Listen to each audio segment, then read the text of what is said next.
Hello students, Hindi का व्याकरण हम देख रहे हैं शब्दभेद, और शब्दभेद में हमें तीसरा शब्दभेद देखना है विशेषण।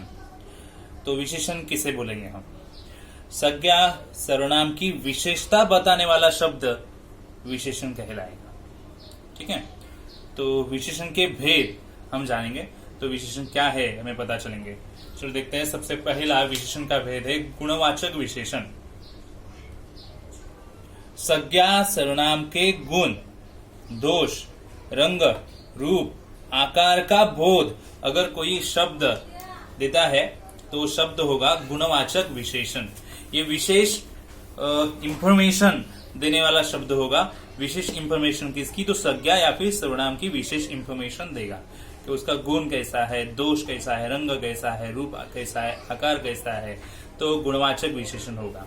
जैसे मीठा, सफेद, उदार, ये शब्द है। इनका शब्द प्रयोग करके आप सोच सकते हो आम इतना मीठा है।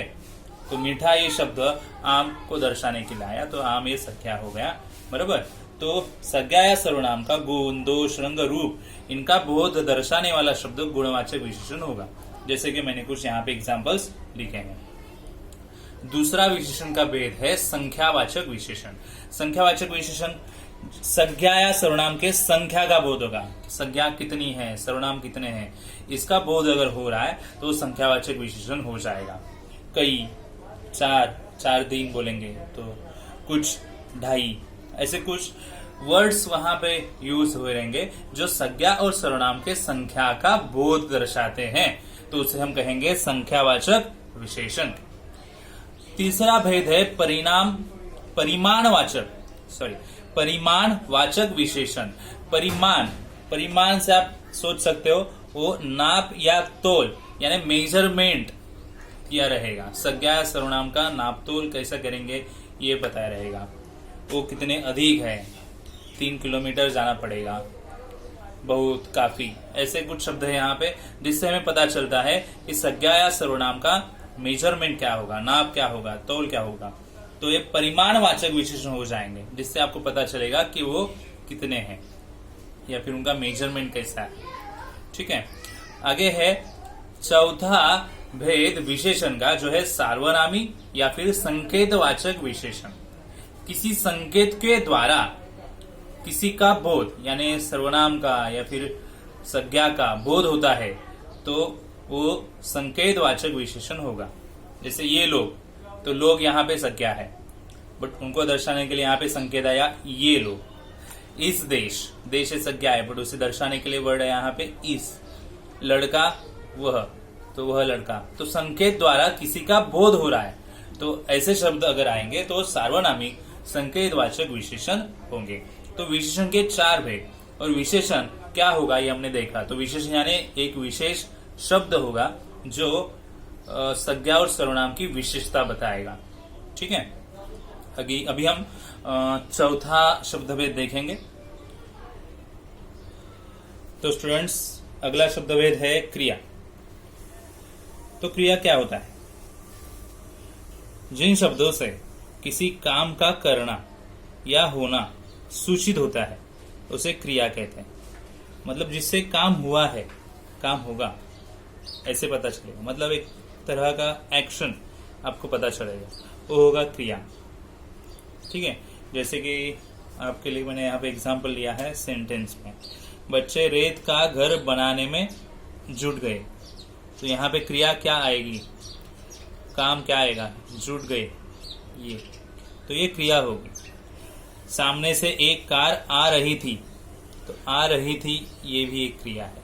तो क्रिया क्या होगा, ऐसा सूचित होगा कि वहां पे कोई काम हो रहा है या फिर किया गया है, तो क्रिया होगी। ठीक है, तो ये चौथा शब्दभेद होगा, और हर एक वाक्य में क्रिया होती ही है। ओके, तो क्रिया ये चौथा शब्दभेद हो गया। तो आप आसानी से ढूंढ सकते हो क्रिया, वहां पे एक्शन क्या हुआ रहेगा। ठीक है, अभी हमें अगला शब्दभेद देखना है जो है क्रिया विशेषण। क्रिया विशेषण देखते हैं क्या है। क्रिया की विशेषता बताने वाला, देखो क्रिया और विशेषण दोनों एक साथ है ना, तो क्रिया की विशेषता बताने वाला शब्द क्रिया विशेषण होगा। तो इनके लिए कुछ यहाँ पे भेद है क्रिया विशेषण के, देखते हैं। पहला है स्थान सूचक। देखो, स्थान दर्शाने वाला शब्द रहेगा। ओके, तो यहाँ, वहां, जहां, पीछे, ऊपर, ऐसे शब्द यहाँ पे दिए जो स्थान सूचक क्रिया विशेषण है। स्थान सूचक क्रिया विशेषण। आगे दिया है काल सूचक क्रिया विशेषण। ऐसे क्रिया विशेषण जो काल सूचक होते हैं, आज, कल, परसों, अभी। रीति सूचक, जैसे, तैसे, एकदम, अचानक, मतलब ढंग दर्शाने वाले, रीति दर्शाने वाले, जैसे तैसे।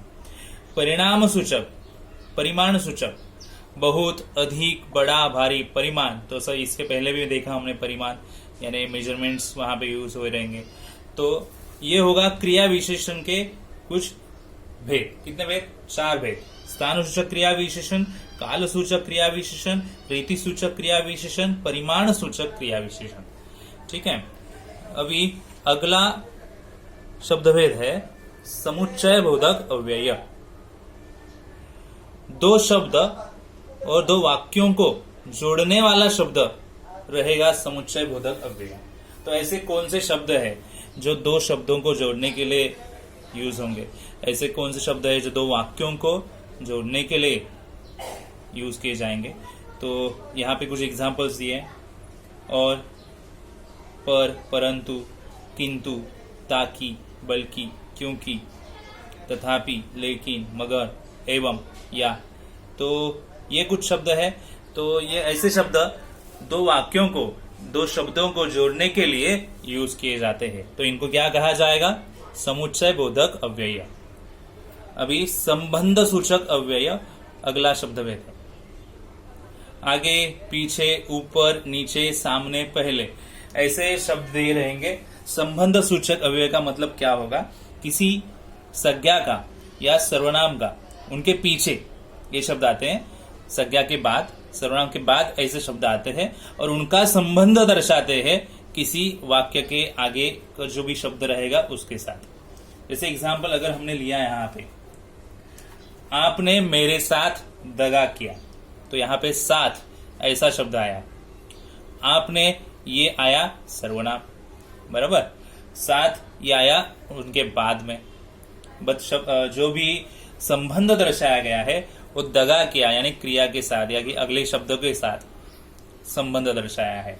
तो आपने मेरे साथ दगा किया, कहने का मतलब यह है कि संबंध सूचक अव्यय सर्वनाम या फिर संज्ञा के बाद में आएंगे और वो संबंध दर्शाएंगे संज्ञा और सर्वनाम का किसी और शब्द के साथ।